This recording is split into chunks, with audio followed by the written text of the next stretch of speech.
स्वागत है आप सभी का फिर से एक नए वीडियो में। दोस्तों, यह वीडियो निश्चित तौर से 7वें चरण शिक्षक भर्ती से रिलेटेड वीडियो है और उन तमाम अभ्यर्थियों के लिए खुशखबरी कह सकते हैं कि बहुत ही खुशी देने वाला न्यूज़ है, क्योंकि सीटों की संख्या जो है आप यहाँ स्पष्ट रूप से देख सकते हैं। और भी मैं बहुत सारे ऐसे जो हैं प्रूफ आपको दिखाने वाले हैं जो कि ये बात स्पष्ट कर देगी। और सबसे बड़ा प्रमाण तो आपको यहाँ दिख रहा होगा कि सीएम बिहार नीतीश कुमार जो हैं उनके ट्विटर हैंडल से ये ट्वीट किया गया है। और ये सबसे बड़ा प्रमाण हो सकता है 7वें चरण शिक्षक भर्ती का इंतजार कर रहे अभ्यर्थियों के लिए। हालांकि ये जो 1.65 लाख जो आप शिक्षकों की नियुक्ति की प्रक्रिया या सीटों की जो संख्या आप देख रहे हैं, इसमें हम कह सकते हैं 1 to 12 तक के सीट को इंक्लूड करके बताया जा रहा है। लेकिन प्राइमरी शिक्षकों की यानी कि 1 to 8 तक की अगर बात करें प्राइमरी और अपर प्राइमरी की, तो उसमें भी जो है सबसे ज़्यादा उसी में सीट आनी है। तो इस प्रकार से हम कह सकते हैं कि सबों का जो है इस बार नौकरी हो जानी है। मैं इसी न्यूज़ की चर्चा करूंगा आगे। और भी बहुत सारे ऐसे न्यूज़ हैं, जैसा कि आपने 6 तारीख को जो लेटर विभाग के द्वारा जो जारी हुआ था उसमें एक डेट जो है मिस कर दिया गया था। 1 तारीख बताया गया था डेट, जो 1 जुलाई तक जो है हर हाल में वो रिक्तियां जो हैं रिक्तियों का जो डेटा जो है वो विभाग को सौंपना है डीईओ के द्वारा और डीपीओ के द्वारा। तो उसको लेके और लेटर जो जारी हुआ था 6 तारीख को, 6 जुलाई को जारी हुआ था और उस लेटर में 1 तारीख की बात की जा रही थी। तो इस चीज़ को भी शुद्धि पत्र के जरिए विभाग के द्वारा उसको शुद्ध किया गया है।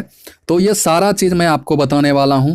और इसमें जो है 1,65,000 जो सीट की बात की जा रही है, इसमें प्राथमिक के सबसे ज़्यादा सीट की बात की गई है। तो ये सारी चर्चा हम इस वीडियो में आगे करने वाले हैं, तो आप बने रहिए। सबसे पहले मैं अच्छा ही खबर आपको दिखा देता हूँ, जो कि ये आपको स्क्रीन पर दिख रहा होगा, जो कि सीएम बिहार नीतीश कुमार के ट्विटर हैंडल से ट्वीट किया गया है। यहाँ जब आप पढ़िएगा तो सारे वादे होंगे पूरे। और 7वें चरण में 1.65 लाख से अधिक शिक्षकों की नियुक्ति होनी है और 1 माह के, सबसे बड़ी बात देखिए, 1 माह के अंदर शुरू होगी नियोजन प्रक्रिया।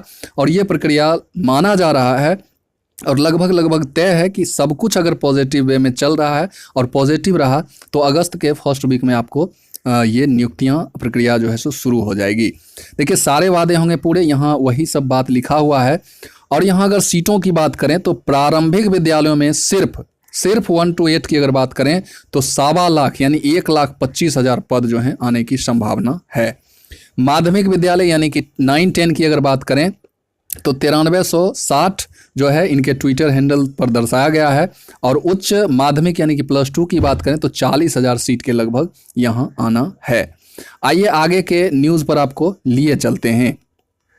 आगे की न्यूज़ को आप देखिएगा तो यहाँ आपको हाई स्कूल और +2 में 30,000, ये तो हो गया कि जो 6ठे चरण में जो नियुक्ति प्रक्रिया अभी चल रही है, नियोजन जो चल रही है, उनको जो है 30 जुलाई को सारा चीज़ वो क्लियर हो जाएगा। यानी कि 6ठा चरण का जो माध्यमिक और उच्चतर माध्यमिक की जो प्रक्रिया है ये आपका समाप्त हो जाएगा। यहाँ अगर मैं बात करूँ, यहाँ आप न्यूज़ अपने देखिएगा तो प्रारंभिक और मध्य विद्यालय में शिक्षकों के रिक्त पदों की मांगी गई है रिपोर्ट। ये स्पेशल इंडिविजुअल एक क्षेत्र का है, भागलपुर का। यहाँ देखिए, यहाँ जब आप देखिएगा तो अगस्त के पहले सप्ताह से शुरू होगी 7वें चरण की शिक्षक बहाली, जो कि स्पष्ट करता है कि 7वें चरण की शिक्षक जो बहाली होगी, खास करके प्राइमरी लेवल में कोई झंझट नहीं है, कहीं से कोई रुकावट बाधा नहीं है। तो ये तो स्टार्ट होना मान लीजिए कि तय है। 72,000 प्राइमरी स्कूल हैं टोटल और उसमें 1,25,000 सिर्फ प्राइमरी में, ओनली फॉर प्राइमरी, यानी कि सिर्फ 1 to 8 में शिक्षकों की जो बहाली होगी, 1,25,000 शिक्षकों की बहाली होगी। आप ये मान के चल सकते हैं कि सीटों की संख्या बहुत ज़्यादा है, इसलिए घबराना नहीं है उन अभ्यर्थियों को जिनका मेधांक कम बन रहा है। सारा न्यूज़, जितना भी न्यूज़ है, पूरा न्यूज़ आप स्थिर दिमाग से बारीकी से पढ़ सकते हैं। आप हमारे टेलीग्राम लिंक से जुड़ सकते हैं, जो कि आपको डिस्क्रिप्शन में मिल जाएगा। आइए हम अगले खबर की तरफ लिए चलते हैं। वहाँ टेलीग्राम पे आपको सारा न्यूज़ मिलेगा, क्योंकि वहाँ मैं डालते रहता हूँ, इसलिए वहाँ से जुड़ना आपका ज़रूरी है। मेन जो इस लेटर की हम चर्चा कर लेते हैं, यह लेटर आप लोगों ने भी देखा होगा जो 6 जुलाई को जारी हुआ था। और इसमें मैं सबसे महत्वपूर्ण जो आप लोगों को कन्फ्यूज़ कर रहा था उस पर लिए चलता हूँ। तो इस लाइन को जब आप पढ़िएगा तो इसमें लिखा हुआ है कि उपरोक्त बिंदुओं को ध्यान में रखते हुए रिक्ति संबंधी संपूर्ण प्रतिवेदन जितना भी रिपोर्ट है 1 जुलाई तक ईमेल के माध्यम से विभाग को उपलब्ध कराना था। और रवि प्रकाश सर का ये सिग्नेचर 1 जुलाई को किया हुआ है।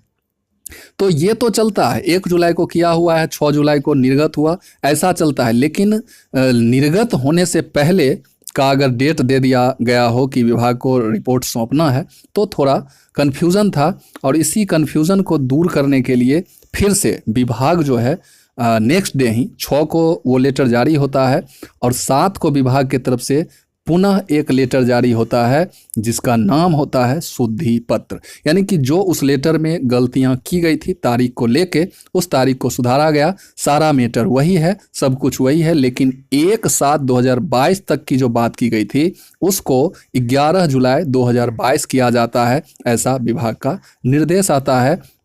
और इस प्रकार से वो लेटर शुद्ध हो जाता है और सारा कन्फ्यूज़न जो है अभ्यर्थियों का दूर हो जाता है। आगे हम बढ़ेंगे तो आगे आपको बहुत सारे ऐसे खबर मिलेंगे। अगस्त के पहले सप्ताह में शुरू होगी 7वें चरण की शिक्षक बहाली, ये मैंने आपको बता दिया। आगे हम आपको लिए चलते हैं, ये ट्विटर सीएम बिहार नीतीश कुमार के ट्विटर हैंडल को भी आपने देखा, और वही चीज़ देख लीजिए, एक जगह रहने से लोगों को कन्फ्यूजन होता है, लेकिन कई जगह जब एक ही खबर मिल जाते हैं और वो भी ऑथेंटिक जगह पे, बिहार तक जो कि एक बहुत बड़ा न्यूज़ प्लेटफॉर्म है, और यहाँ भी आपको खुशखबरी के रूप में 7वें चरण में 1,65,000 शिक्षकों की नियुक्ति की बात की जा रही है। और सबसे बड़ी बात, अगस्त के पहले सप्ताह में शुरू होने की भी बात की जा रही है। और माननीय शिक्षा मंत्री जी का ये पिक्चर लगाया गया है, ये आप देख सकते हैं, ये 7 जुलाई का ये ट्वीट किया हुआ है। तो इस प्रकार से ये बात तो पुष्ट हो जाती है, सीटों को लेकर जो आप लोग सोच रहे होंगे ये बात पुष्ट हो जाती है। फिर देखिए विभिन्न अखबारों में भी आपको देखने को मिला होगा कि 7वें चरण के तहत 1,65,000 जो है, इसमें 40,000 आप माध्यमिक उच्चतर माध्यमिक जो हैं इसके लिए निकाल दीजिए, और बाकी जो रीमेन जो सीट बचती है वो आपके प्राथमिक के लिए हैं। यहाँ आप देख सकते हैं कि शिक्षा विभाग ने प्रक्रिया 1 माह के अंदर प्रारंभ करने के प्रस्ताव पर लगा दी मुहर भी लग चुका है। अकॉर्डिंग टू इस पेपर के माध्यम से आप जान रहे हैं कि मुहर लग चुका है। 7वें चरण की नियोजन प्रक्रिया में होगा बदलाव। अब अगर नियोजन प्रक्रिया की बात करें तो उसके लिए मैं एक और खबर पे आपको लिए चलता हूं, और सारे जगह वही चीज़ लिखे हुए हैं। लेकिन जहां तक माध्यम की बात की जाए कि बहाली किस माध्यम से कैसे होगी, तो डोमिसाइल तो आप लोग जानते ही हैं कि डोमिसाइल लागू हो चुका है नियमावली 2020 के अकॉर्डिंग। लेकिन ये बात भी यहाँ स्पष्ट रूप से आपको सेंट्रलाइज ऑनलाइन पढ़ेंगे आवेदन पोर्टल पर बनेगी मेरिट लिस्ट, और ये मेरिट लिस्ट जो बन जाएंगे उसके बाद शिक्षा विभाग जो है उस मेरिट लिस्ट को नियोजन वाइज नियोजन इकाई में भेजेगी, और वहाँ से डायरेक्ट आपको हो सकता है कि कॉल आएगा और आप जाइएगा, अपना डॉक्यूमेंट वेरिफिकेशन करवाइएगा, नियुक्ति पत्र आप लीजिएगा और अपने स्कूल में ज्वाइन कीजिएगा। तो बहुत ही ईजिली प्रोसेस होने वाला है, इसलिए मैं बार बार बोल रहा हूँ कि इस बार आप लोगों को परेशानी नहीं होने वाला है। और ये जितने भी खबर हैं सारे खबर को हम पढ़ने लगेंगे तो वीडियो बहुत ही लंबा हो जाएगा, लेकिन मेन जो पॉइंट है मैंने आपको बता दिया कि सीटों की जहाँ तक बात है, बहाली के प्रोसेस की बात है, तो यहाँ आप देख रहे होंगे ये सारे चीज़ हैं। और अगर आप बारीकी से इस न्यूज़ को पढ़ना चाहते हैं तो आप निश्चित तौर पे हमारे टेलीग्राम लिंक से जुड़ें, जो डिस्क्रिप्शन में आपको दिया हुआ है, और वहाँ से जो है आपको सारा चीज़ मिल जाएगा। तो आज के वीडियो में यही बताना था। आई होप कि यह वीडियो आपको बहुत अच्छा लगा होगा। सीटों की जहाँ तक संख्या है तो सीटों की संख्या 1,25,000, इससे प्लस हो सकती है, कुछ माइनस भी हो सकता है। ऐसा नहीं है कि रिजिड है, फिक्स है कि उतना ही आएगा, लेकिन थोड़ा बहुत ही कम होगा, ज़्यादा कम नहीं होगा। लेकिन इससे आप मान सकते हैं कि 1,00,000 तो प्लस सीट आना सुनिश्चित है। और सीटों का अगर विखंडन हो जाता है तो फिर तो बल्ले बल्ले है, और कम से कम मेधांक वालों का भी होने की भरपूर संभावना है। ये था आज का खुशखबरी, और इस वीडियो को यहीं समाप्त करते हैं। ये वीडियो आई होप कि आपको बहुत अच्छा लगा होगा। तो फिर मिलते हैं किसी नए वीडियो में नई एनर्जी के साथ। तब तक के लिए जय हिंद, वंदे मातरम।